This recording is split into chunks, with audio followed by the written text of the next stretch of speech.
It's a Portland landmark that typically sees more than 100,000 visitors a year. And now Pittock Mansion is celebrating its reopening and doing things a little differently. Fox 12's Nora Hart shows us the changes you need to know about before you go.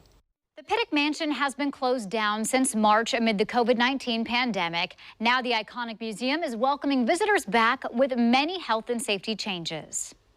There's excitement. We get a lot of thumbs up. We get yays. We get smiley faces. Happiness is in the air high in the West Hills. The historic Pittock Mansion finally reopened its doors for the first time in nearly 4 months. When Parks had the gate closed, it was quiet up here. People could still hike up, but it was just small groups and not anything like we were used to with, crowds coming up and tourism. Visitors can now take in the sights at the iconic mansion and grounds once again. But Associate Director Jennifer GRITT says they had to reopen in a whole new way with a limited staff, different hours, boosted cleaning measures, and even a change in tour style. We stagger everything in time ticketing, so there are 30-minute start times.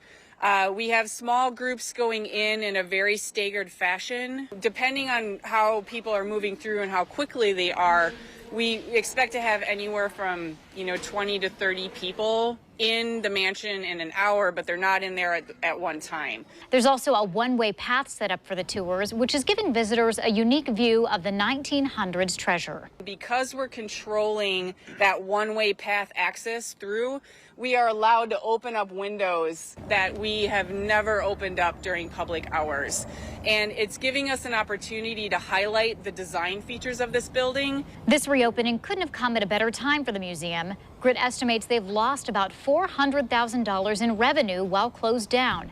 Now she hopes the community will come together to keep this piece of Portland's history standing tall. In the 1960s, Portland community came together to save the mansion from demolition.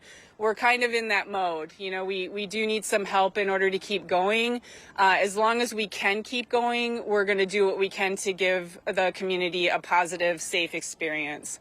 Tickets must be purchased online in advance. To learn more about the new hours, visitor guidelines, and how you can help out the museum, we do have a link on our website, kptv.com.